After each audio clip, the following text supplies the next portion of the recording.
He didn't click the live button.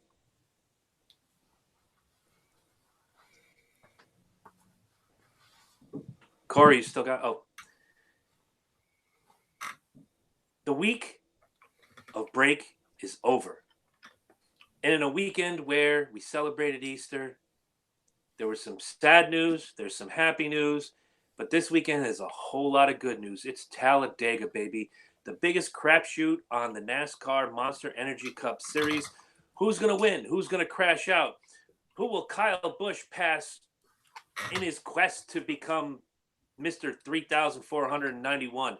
We don't know, and at this point, we don't care because, baby, it's Talladega, and Corey and I are ready. Corey Huffnagel, Chris Burns, this is the C+J Speedway Review.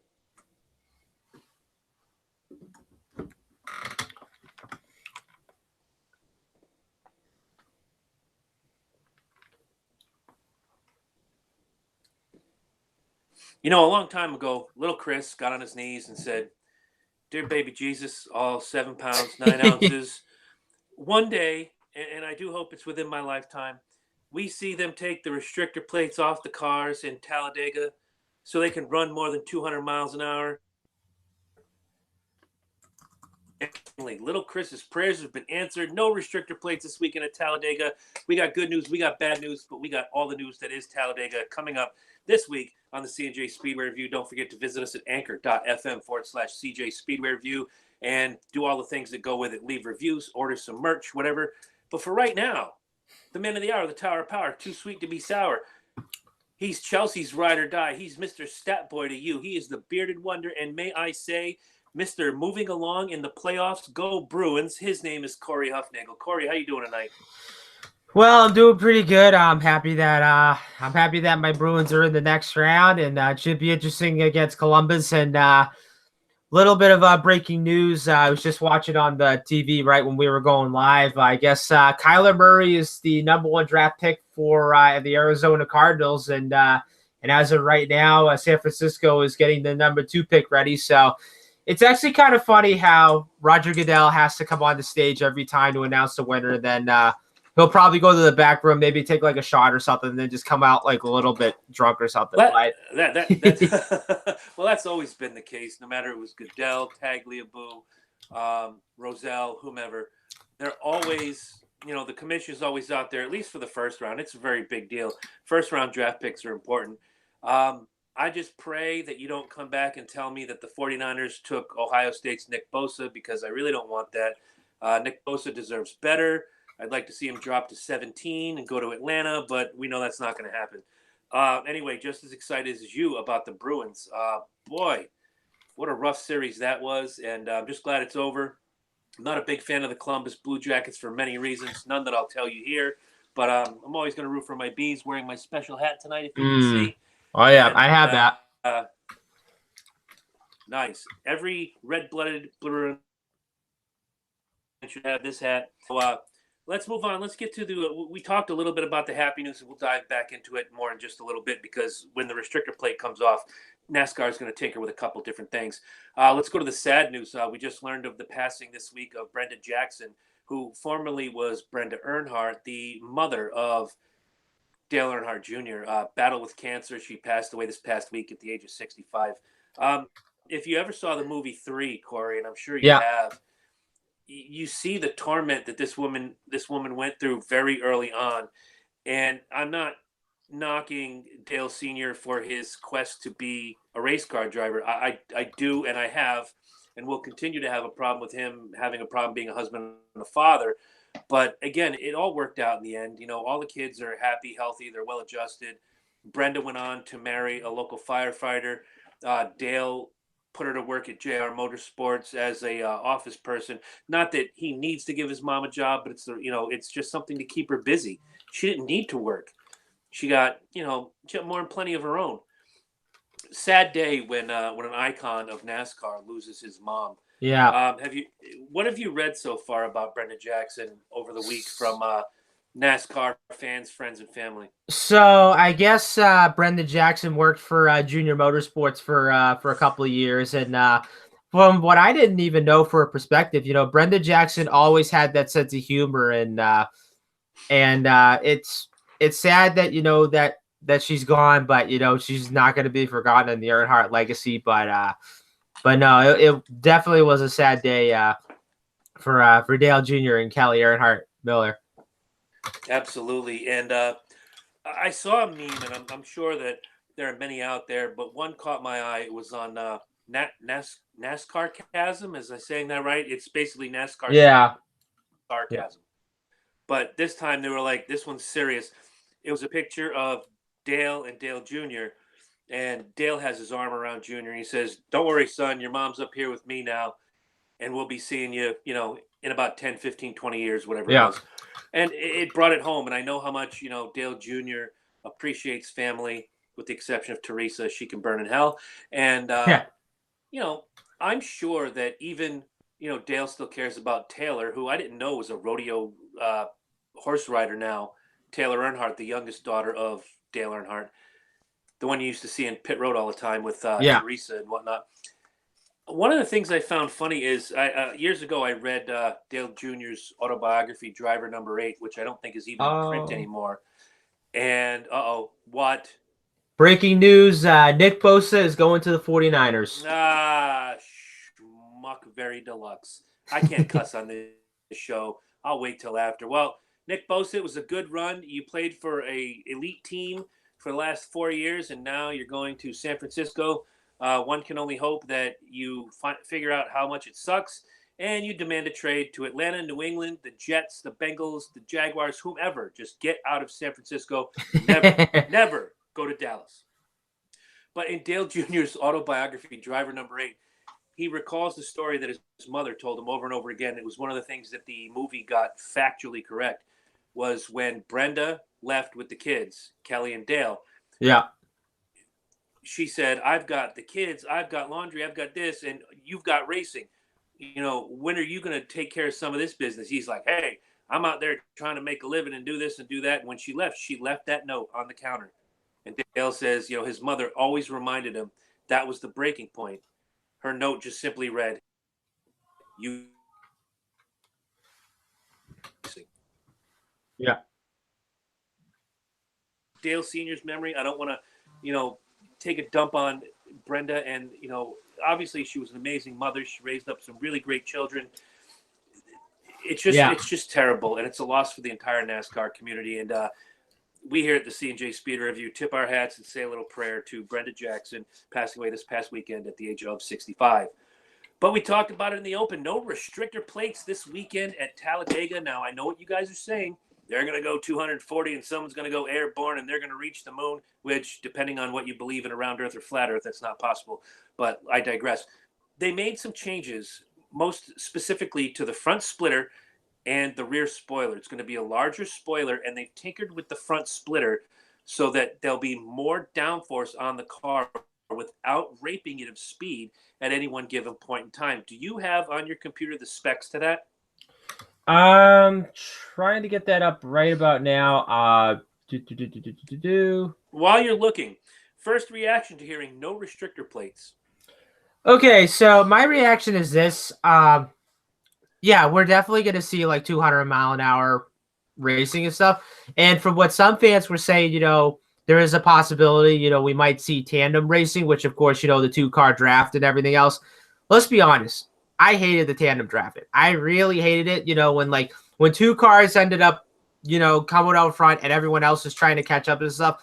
Oh my goodness. That was like the worst super speedway race to watch. I mean, normally for me, I'm a pack racing guy. I love, when everybody runs in a pack and whatnot. But if you look at it, I think NASCAR is going to take a careful eye on this because, of course, what happened last year in practice when Jamie McMurray went airborne and kind of went barrel over barrel a couple times. I guess that was when NASCAR kind of lowered the downforce just a little bit, so in that way they could lower the speeds down. So yeah, you're still going to see 200 mile an hour racing, but I think if you look at this with this new aero package that NASCAR came out this year, I don't know. I mean, there's a lot of unknowns that are going to come to this weekend. I mean, like, what kind of racing are we going to see on Sunday? I mean, to be honest, I really want to see pack racing. I really want to see a great race at Talladega. I'm hoping it's not a boring one, but I don't know. I mean, we'll just have to see what happens on Sunday.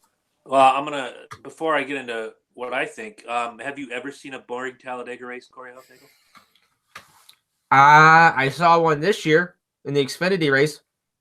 They've run at Talladega this year. Oh, anyways, Yeah.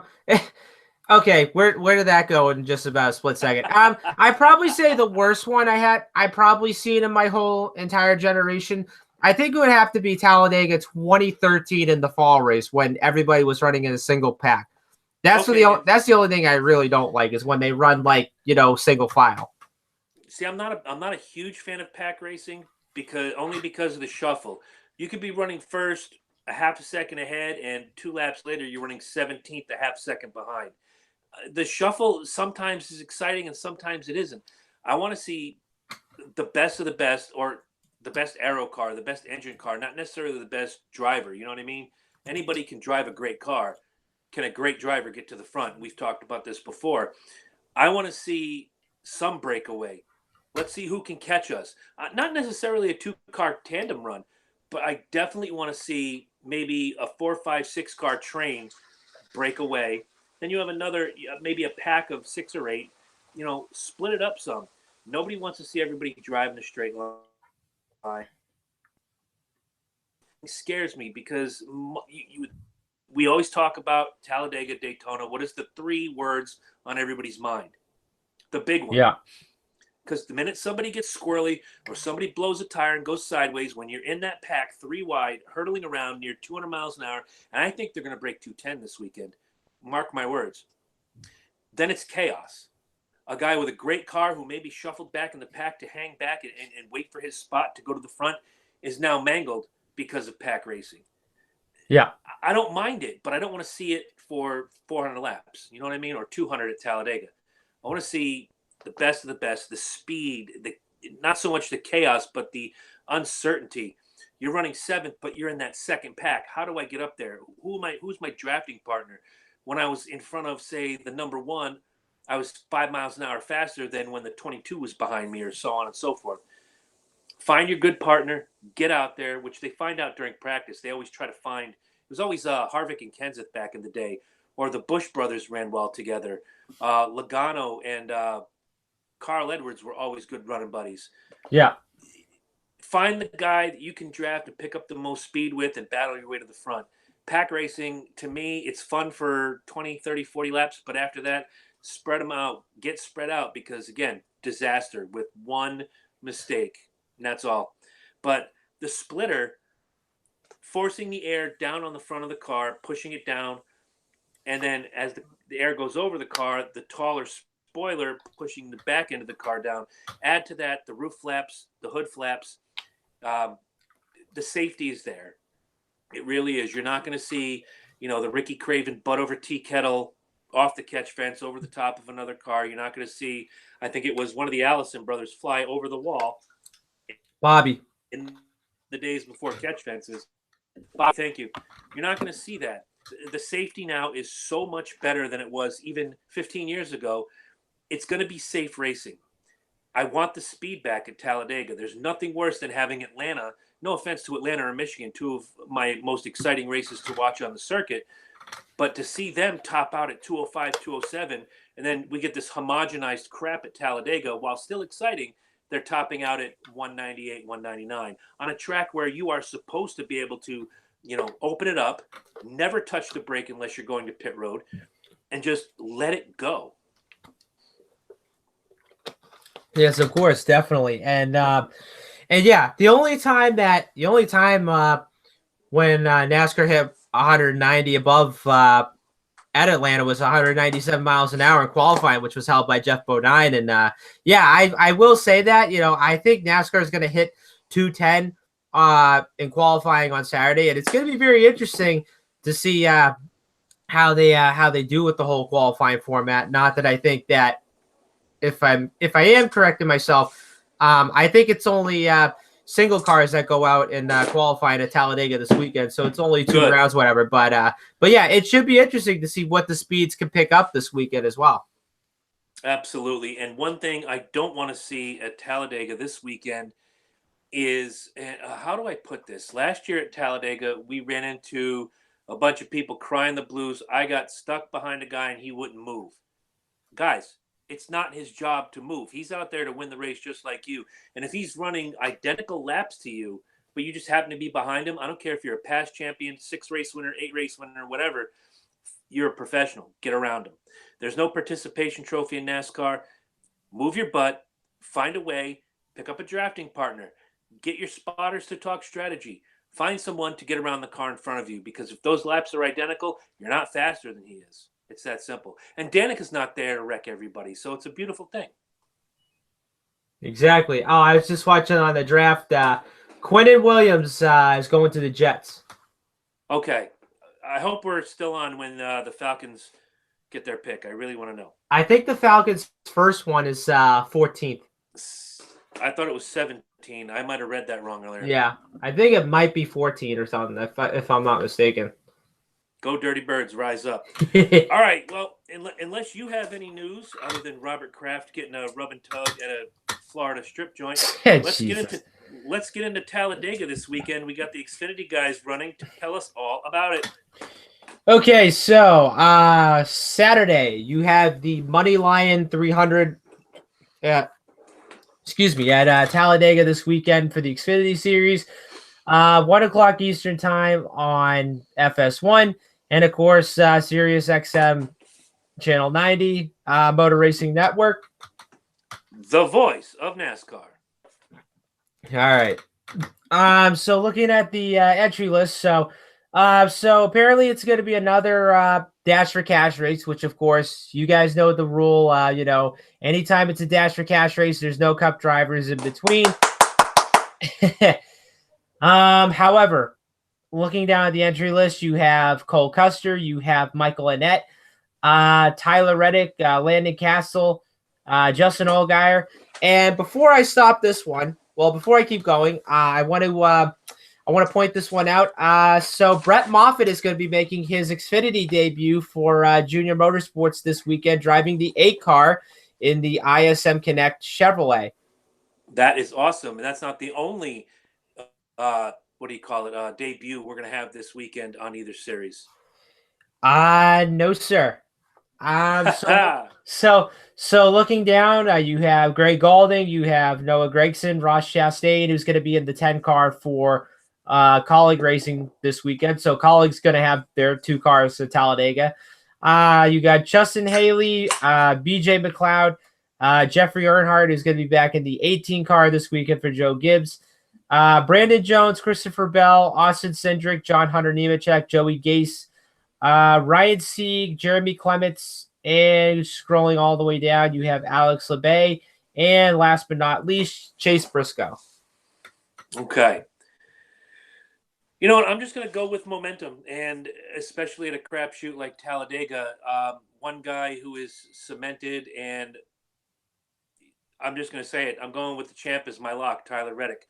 I don't know. I don't remember what his Speedway numbers look like, and at this point, I don't care. Tyler Reddick has been one of the most consistent drivers on the circuit.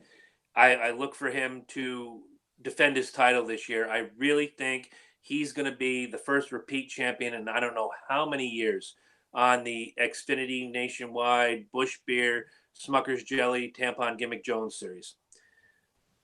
My sleeper, I'm going to take Ryan Sieg for the second time in 3 weeks. Just he keeps going up and up and up. I think he's got what it takes. If he can get a good car underneath him and get a great run, he's going to win this race. I will say so too. And even if Reddick wins the championship, it'll be the first time he'll win the championship in this new format. So nobody hasn't won the championship back-to-back in this format system yet, but right, it will but soon. When was the last repeat Xfinity Nationwide, etc., so forth championship? All right, so if I'm doing this right, it would have to be 2004-05 with Martin Truex Jr. Think you're correct? Yeah. More than likely, you already looked it up, so it doesn't matter. Yeah. All right. So my lock, it's going to be the same. So my lock is going to be Tyler Reddick. I really think, and the fact that, he's won at Daytona before in a truck and an Xfinity car, I really think he's going to have a really good shot winning this weekend. And let's be honest, Richard Childress Racing bring some really good super speedway cars when it comes to Daytona and Talladega. And I think, that 2 car, it's going to be strong to beat come Saturday. And let's be honest, they could have won Daytona. They had a few little, they had a few little bumps in the road, but this year, this team's been very consistent. They've been finishing in the top 5 the last couple races, and this is a team that I think is going to get their first win sometime this year. Could it be this weekend? Excuse me. Could it be this weekend? Die. I'm trying not to. So could it be this weekend? You never know, but I really think that 2 car is going to be strong to beat. So my sleeper, I'm going to go with Brett Moffitt. Since this is his first Xfinity debut, I really want to see what he can do driving the A car for Junior Motorsports. And I don't know how many races he's doing, but I think he's going to be doing a limited schedule this year. But I'm really excited that he's going to be running a couple Xfinity races. And hopefully, I probably would be surprised if he gets his first win in his debut. Neither one of us talked about him, and I'm kind of curious to what you think of the Daytona winner, Michael Annett. See, I think he's going to be up there. No, don't get me wrong. I mean, I still think he's going to be a factor, and I know that Talladega is a lot bigger than it is at Daytona, but I don't know. I mean, I could see him winning the race on Saturday. I think he's going to be a threat, and I think you'll see all 4 of the Junior Motorsports guys, work together, just like how the Stewart-Haas guys did last October, and yeah, I mean, I think Annett's got a shot. I mean, if he could just stay out of trouble, and if he can make his marks, I think he's got a good shot to win. And for the first time in many weeks, neither one of us have Cole Custer or Christopher Bell on our list. Any reason why you strayed away from the Bell-Custer combo? See, I really do like those guys, and I think they're also gonna be a one to watch for too. But let's be honest. I mean, Daytona and Talladega, it's so unpredictable. Like, you just can't tell what's gonna happen, and see, that's what I always say. Like, whenever it comes to super speedway racing, you always have to expect the unexpected. And I just think with those guys, yeah, I mean, I do want to see them win, but it's going to be tough though, when you have to draft with somebody at like 200 miles an hour, and next thing you know, they got the lead for about a lap, and then they lose the lead, and then a couple laps later, you get taken out. But I don't know. We'll just have to see. And the one thing both series have to watch for, every driver on the Xfinity and the Monster Energy Cup series has to watch for pit road penalties, because getting a lap back at Bristol, Richmond, Dover, which is next week, that's easy. You're talking about a 2.66 mile speedway, 2 3/4 miles. That's a tough road to hoe trying to get a lap back. And you cannot pray for caution at a track like this, because you may be working your way up through the field. You may be riding next to the 11th place car while you're in 23rd trying to make your lap back. And like I mentioned earlier, pack racing, somebody cuts a tire, 16 cars are out. You're one of them. So, again, not the easiest place. These guys have to hit their marks on pit road. They have to get in at the speed. They have to leave at the speed. They really have to be watching their tachometer the entire time coming into that pit. And if you've ever played a NASCAR video game, Talladega is not the easiest pit to get into. I know. I've gotten my fair share of pit penalties. Yeah. Of course, I'm not an actual NASCAR driver, so all of my ideas are irrelevant. Anyway, Sunday, I believe it's 2 p.m., Talladega, Alabama, the Monster Energy Cup Series presents, I believe it's the Geico 500. The Geico 500. Actually, yes, the Geico 500. And by the way, the Raiders just picked Clyde Farrell, defensive end from Clemson. I need to know where Dwayne Haskins goes. That's the next Ohio State guy. And Chris, to answer your question, so the Falcons have the 14th pick. Okay. Yeah. So it's good for them. But yeah. So anyways, so Sunday you got the Geico 500 at Talladega, 2:00 Eastern time on Fox, and of course Sirius XM satellite radio channel 90, which you'll have the Motor Racing Network. The voice of NASCAR. All right. Stop dying, dude. Seriously, you're killing me. All right. So looking down on the entry list, of course we have all the same old guys that there is as usual. So few guys we want to point out. You have the 62 of Brendan Gaughan, who's going to be running this weekend. And then not only that, you also have Justin Haley, who's going to be making his Cup Series debut driving the 77 car for Spire Motorsports. I don't know how I don't know how they came up with that name, Spire. I don't know, but when I heard that Justin Haley was going to debut on the Cup Series at Talladega, the first thing out of my mouth was, yes, this kid will do great. And then the next thing was, holy crap, it's Talladega. He's going to die. But hey, Jeffrey Earnhardt is running a great car with some JGR help underneath him, right? Excellent. Oh, dynamite drop in. You're the best co-host in the business. So I'll let you start with your picks, and I made some changes to mine.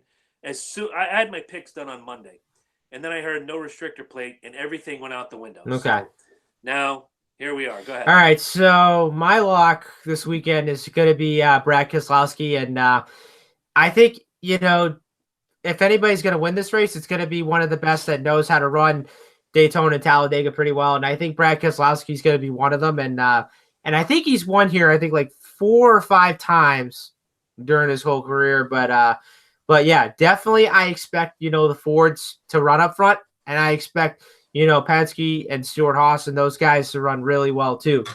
So my sleeper, this one's going to be a questionable one, but my sleeper, I'm going to go with Justin Haley. Okay. I really want to see what he can do driving that 77 car, and if he can make it up to the front, driving that Spire car, I mean, that'd be a really big surprise. And this is one thing that a lot of people know or don't know, that if you go to Daytona or Talladega, like, you'll see somebody run up at the front that you've never seen run up front before, and I think with Justin Haley, he could be one of them, as long as he doesn't pull off the Daytona trick that he did back in July. He should be fairly decent. Or you don't pull the Keselowski Edwards bit from 2008, 2009. Well, see that one, Keselowski kind of went down to the bottom, and then Carl tried to go down and block, but yeah, he held his line. Yeah, we all know that. Yeah, so pretty much that's how that happened. So my hopeful, so anybody, my hopeful, so anybody that could win this race. All right. Has a really good shot at winning the Talladega, it's depending on who you choose. So my hopeful for this one, I'm going to have to go at Ricky Stenhouse Jr. And the reason why I'm picking him is because we all know that he runs good on the super speedways, no doubt about it. Of course, he is aggressive at times, which, of course, what happened at Daytona last July when he caused 2 big wrecks and everybody blamed him for it. But I really think this is going to be a race where, and like I said, any of the Fords have a shot to win, but I think this is going to be a race where, you might see Roush Fenway be back in their winning ways. And I know I have a friend of mine, Jeff Leonard, who's used to be Joe Gibbs guy, but now he's a Roush Fenway guy now. And he always tells me, he says, oh, what's it going to take for either Stenhouse or Ryan Newman to win a race every week? And I'm like, well, first and foremost, Roush Fenway, they need a lot more improvement than what they have in the last few years. I mean, I will say this, I will accept the 2 wins that Ricky Stenhouse Jr. had back in 2017, but this team needs to run a lot better. They need to start running up front a lot more, and they got to start finishing in the top 5 more. That's how it is. But no, I'm really excited for this weekend, and it's going to be very interesting to see who escapes the big wreck and then who ends up, coming home to win. True that. Now, originally, and I'll tell you this, again, I made my picks on Monday before I had heard no restrictor plates. My sleeper and my hopeful were, sleeper was Stenhouse. Yeah. The hopeful was Newman. Because Newman, when you get him into Talladega, he's decent at restrictor plate tracks. He's a former Daytona 500 winner. He knows how to, move that car around, and whatever the restrictor plates sap you of horsepower, Newman finds a way to cut and paste his way through the field and get to the front. The minute I heard no restrictor plates, those 2 were out the window. My lock has not changed, so I'll start there. Man, if there's a guy who has done better and not won at one of the big tracks, I hope he wins this weekend. Actually, I'm picking him to win this weekend. It's the number 10 of Eric Almirola. This kid is going to be the breakout star of the year.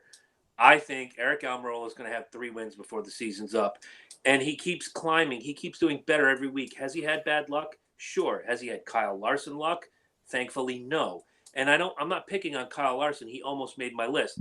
But I think this is Almirola's race to lose. My sleeper is your lock. I moved Stenhouse out of the way, and I picked Brad Keselowski. Based on all the criteria you already said. He's a former winner there multiple times. He knows his way around that track. He knows how to avoid minor incidents and the big one. My hopeful, every time I pick this guy, it bites me in the butt. But since I already picked Keselowski, and I'll be watching the race with our friend Mark Azarju at the Azarju Mini Mansion this weekend, he's going to have all this Keselowski gear. I got to have something to root for. So I'm putting the 4 back in. Mr. Invisible, Kevin Harvick. This season, he hasn't finished higher than 4th, and he's finished 4th 4 times. Something's got to give. And if Stuart Haas, I've already taken a Stuart Haas driver and Eric Almirola. If I want to pick another Stuart Haas guy, it's going to be Kevin Harvick. And I was very, very close to picking Clint Boyer in one of these 3 spots based on his performance back in 2011 when he did really well in an RCR car, I believe. Yeah. And he went door-to-door with Kevin Harvick to the end of that race. You know, Stuart Haas Racing in those Fords to be fast, to be up front, and to be contenders. But if I had to take 2 of the 4, I'm going to take Almirola and Harvick and hope for the best and pray against the worst, because that big one can bite anybody in the butt, and we've seen it over and over again, whether your name is Rusty Wallace, Jimmy Johnson, Kevin Harvick, Ricky Craven, you know, the list goes on and on. Carl Edwards. We've seen guys go butt over tea kettle. We've seen guys, you know, bounce off the wall and then bounce into a pack of 16 cars.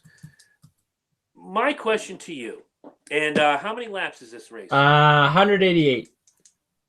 188. So what we're gonna do, we're gonna move the goalpost just a little bit today. Okay. We're gonna, for the picks this week, since we had an off week last week, we're gonna assign a bonus point.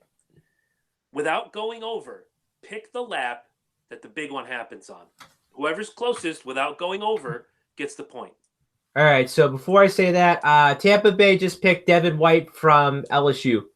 Oh, not a bad pick for Tampa. Yeah. Good. All right. Good. So I'm gonna. They're still in my division. They suck. Yeah. Well, when was the last time that Tampa Bay was ever good? Exactly. Warren Sapp days. That's what I'm. And the John Gruden day. Yeah, John Gruden, Mike Allstott, Warren Sapp. So many good players on those teams. Kevin Johnson was on that team. Yep. And was it Mike Lynch or something? Or John Lynch? Whatever his name was on Denver. Number 40, John Lynch. Wow, good memory. Oh, yeah. Okay, so to answer your question, so what lap the big one happens on? Okay.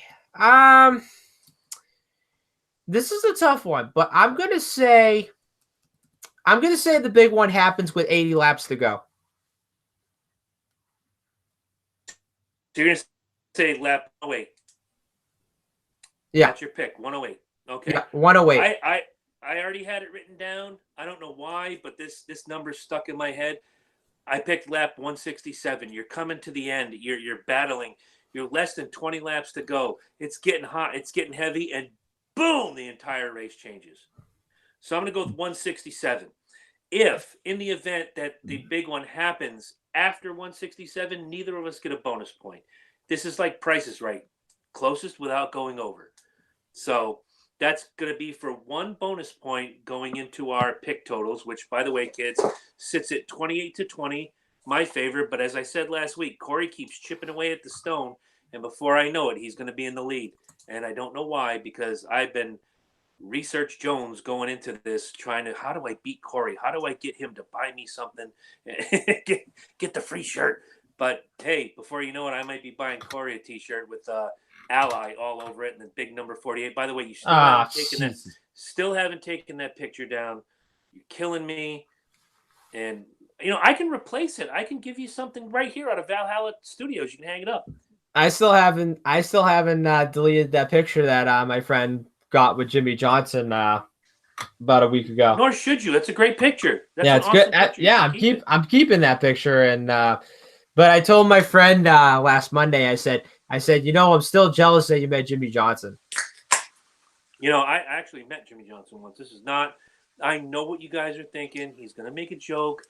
He's gonna whatever. But in his rookie year, I actually met him doing autographs at the Holler.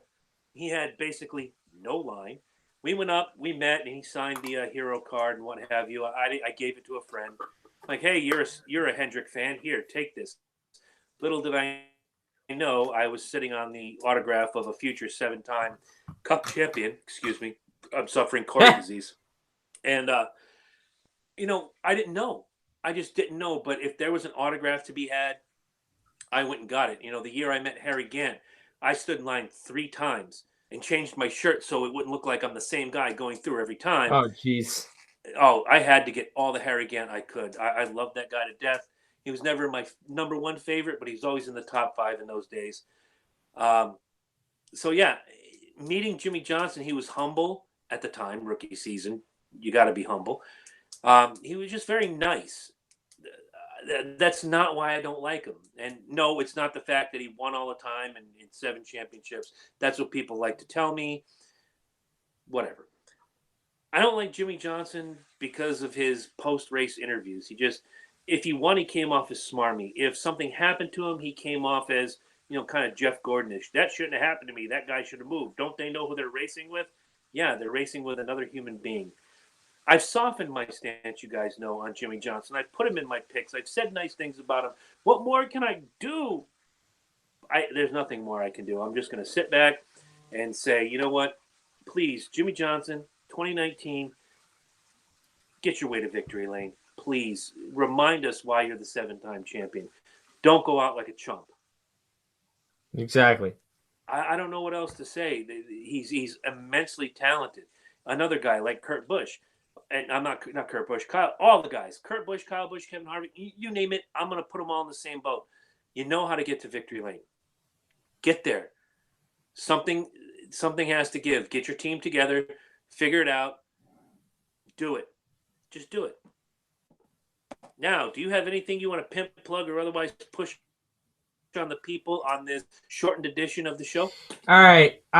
So let's see. Before I do the pimp plugs and stuff, so the Giants just selected Daniel Jones, quarterback from Duke. Daniel Jones. All right. Yeah. So I like the name. Yeah. Giants need to get some good quarterbacks once in a while. So maybe this one will probably replace Eli sometime soon. I don't know. I was going to say they had a good quarterback, and then somewhere along the line he lost his testicular fortitude, if you don't mind me saying that. Yeah. All right. So just keep following us on the C+J Speedway review. So Facebook, make sure you guys look us up and like us and so forth. YouTube, make sure you subscribe and then hit the bell for notifications when we go live, when we upload our videos and whatnot. Twitter, we're at CJ_Speedway, and then Instagram, we are at CJ Speedway. And of course, I want to wish Chelsea a happy Greek Easter on Sunday, which of course, Greek Easter is going to be on the day of the Cup race at Talladega. So I have everything all planned out. So Xfinity race I'll be able to watch on Saturday. The Cup race, I will have that DVR'd ready to go. I might watch it either Sunday night or Monday, depends what it is and so forth. And not to mention, I also DVR'd the ARCA race as well, because don't forget, guys, tomorrow night you have the ARCA Bernard Series race at Talladega tomorrow night, and I think that one's only like 94 laps, or I think how many laps it is and so forth. But I want to say you're right. I think it clocks into about 94. Any race at Talladega or Daytona, and it's actually funny, folks, because you normally don't see me watch any ARCA racing and stuff, but yeah, unfortunately, but anytime, anytime the ARCA guys go to Daytona or Talladega, that's when I definitely watch. But then I'm thinking to myself, like, since I watch a lot of racing, and then, there's been a couple of guys that have been coming into NASCAR from ARCA, and I thought, you know what, maybe I should probably watch a couple ARCA races. But the problem is, there's only a few selected races either on FS1 or MAP TV. But the problem is I don't have MAP TV. But that's the only thing about it. But no, the ARCA race tomorrow at Talladega should be exciting. And I think that one came down by like a razor margin of a photo finish last year, if I'm not mistaken. And actually, it's kind of funny because I think State Smith won that race last year, if I'm not mistaken. You are correct. That was a great race. Now, my question to you is, can you name 3 awesome drivers that came out of ARCA that moved up to the Cup Series? 2 of them are Hall of Famers. Okay. In my mind, well, 2 of them are Hall of Famers, but in my mind, there's 3 great drivers that came out of ARCA and moved up to the Cup. Okay, I'm gonna say Rusty Wallace. Rusty Wallace is 1. You may move ahead. All right. Who's another one? Dale Jarrett? No. I'll give you 2 more shots. 3 out of 4 ain't bad. All right. Gosh, this is a tough one. I really need to get a lot of ARCA knowledge on this. Okay, that's fair enough. Look, I back in the day when I was a single man, no kids, no woman. Well, I had a woman, but she worked Sundays or Saturday. She worked the weekends. I didn't. Let's put it that way. Rusty Wallace. My 3 are Rusty Wallace, Mark Martin. Mark Martin. And one of the greatest in NASCAR history. God rest his soul.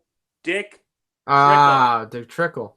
Yes, and Dick Trickle was actually a mentor to Rusty Wallace in those days. Yep. Helped him along with the short track setups and et cetera, so forth, which is why when you went to places like Bristol, Richmond, Martinsville, Rusty Wallace was so good on those tracks.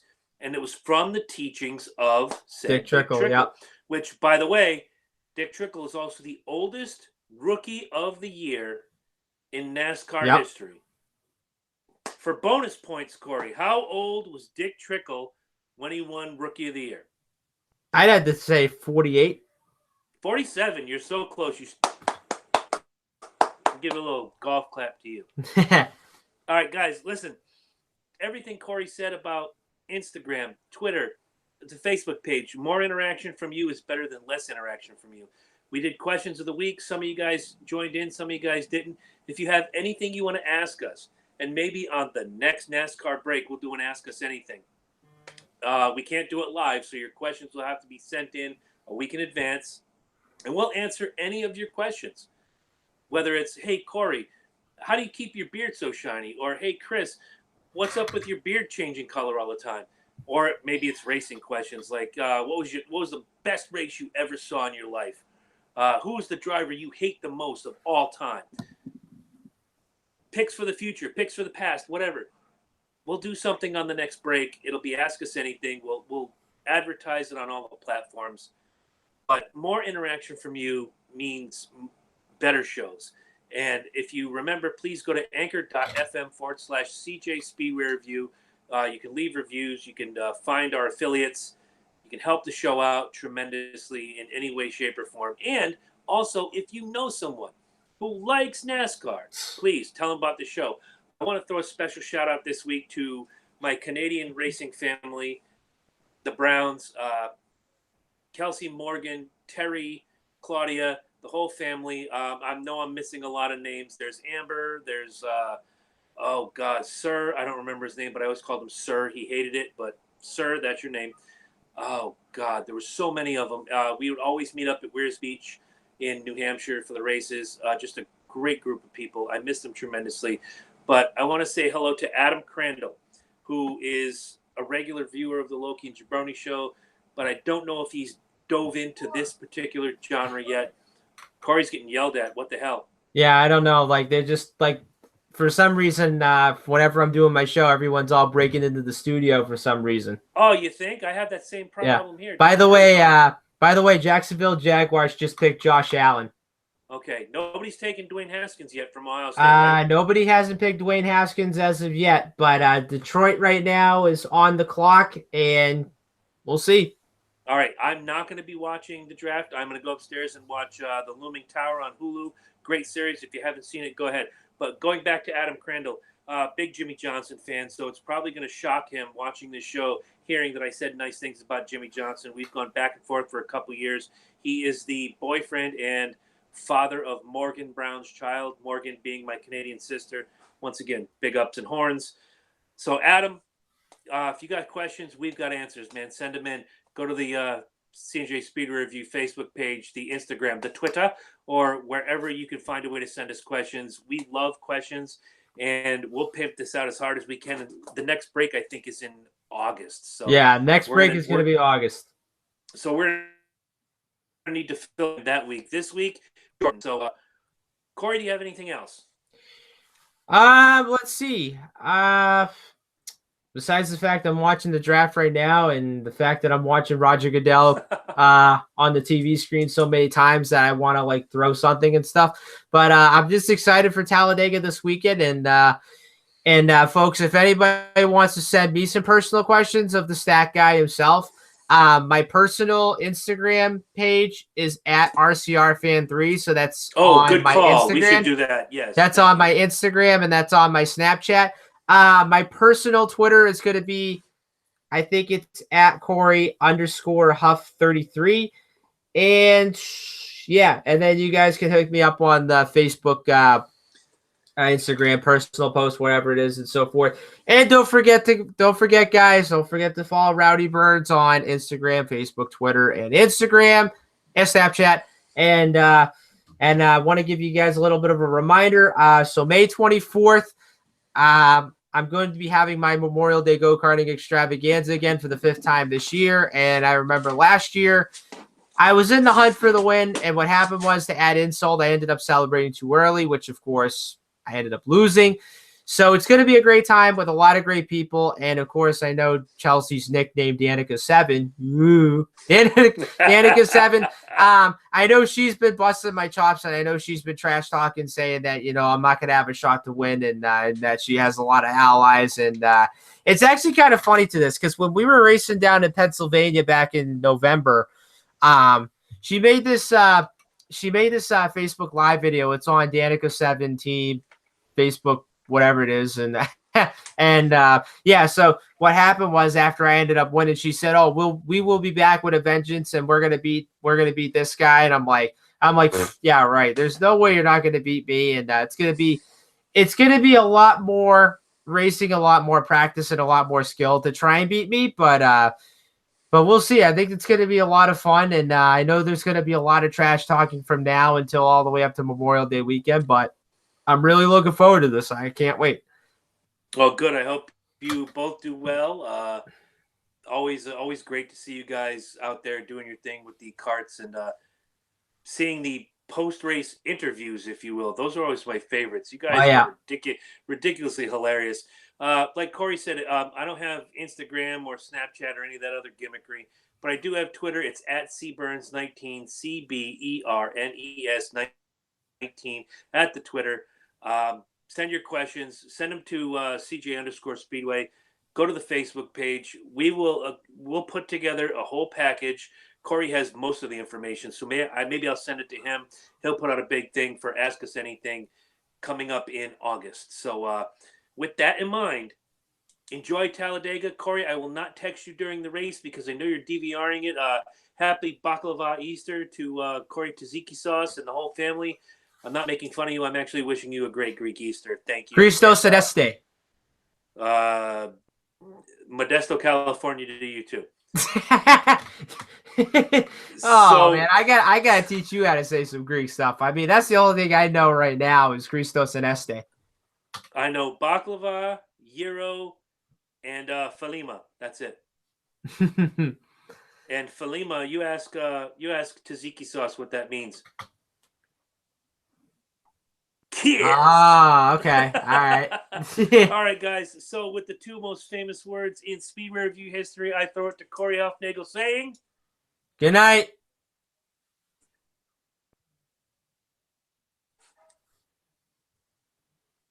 Oh, go get, stinky, ding. Oh, Let's we see. should get that Detroit as the theme song. Lions. They Uh-oh. pick Until we get Eddie back, this is Bonus Jones, guys. Go ahead. TJ Hawkinson from Iowa. Okay. All right. Not a bad pick.